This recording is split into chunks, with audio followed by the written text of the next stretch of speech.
এই এত এত পেঁয়াজ কাটতে চোখের জল নাকের জল এক হয়ে যায়। কোনো যদি সহজ সমাধান থাকতো তাহলে কত ভালো হতো না। সহজ সমাধান আছে, প্রায় প্রায় দেখা যায় বাণিজ্য মেলায় টাইপের হয়। শুধু বাণিজ্য মেলায় পাওয়া যায় না, লিলিপুট শপে পাওয়া যায়। এবং এইটা গিয়ার আপ ব্র্যান্ডের একটা ভেজিটেবল কাটার বা স্লাইসার। এই যে এখানে দেখেন কত কিছু আছে, অনেকগুলো বিটস আছে বা কি বলে এগুলাকে আই ডোন্ট নো, বাট যেহেতু টুকটাক রান্না টান্না করা লাগে, সো মাঝে মাঝে সবজি টবজি কাটা লাগে। তো চলেন কেটে দেখি যে এটাতে আসলে কেমন হয়। যে আমি একটা পেঁয়াজ নিয়েছি, পেঁয়াজটা এখানে রাখলাম, এখানে একটা কিউব মতো আছে, কিউব এসে দিলাম, এটা ঠিকভাবে বসাইছি কিনা দেখে নিলাম, একটু নিচের দিকের থেকে দেখা, এই যে চাপ দিলাম, ওয়াও নাইস, ফালি ফালি হয়ে গেছে। আই গেস এর থেকেও ছোট করা যায়, আরো কিছু বিটস আছে, আমি যদি দেখাই। এরপরে আর কি কি আছে, এটা আরেকটা আছে, এটা মনে হয় একটু বড় বড় ফালি করতে চাইলে এটা ইউজ করতে পারবেন।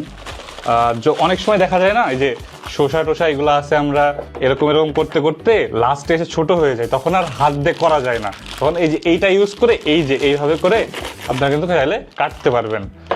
আর আরও কিছু জিনিস দেওয়া আছে, এগুলা আমার থেকে ভালো আপুমনিরা বুঝবেন। যেমন এখানে দেখেন এই ব্লেডটা আছে, শসা স্লাইড করতে পারবেন। এখানে আরো একটা ব্লেড আছে, এখানে আরো একটা ব্লেড আছে, এখানে আরো একটা ব্লেড আছে। এটা মানে কুচি কুচি কুচি কুচি কুচি করার জন্য ইউজ করা হয়। এই ব্লেডগুলো আপনারা যেখানে লাগাইতে পারবেন, চেঞ্জ করতে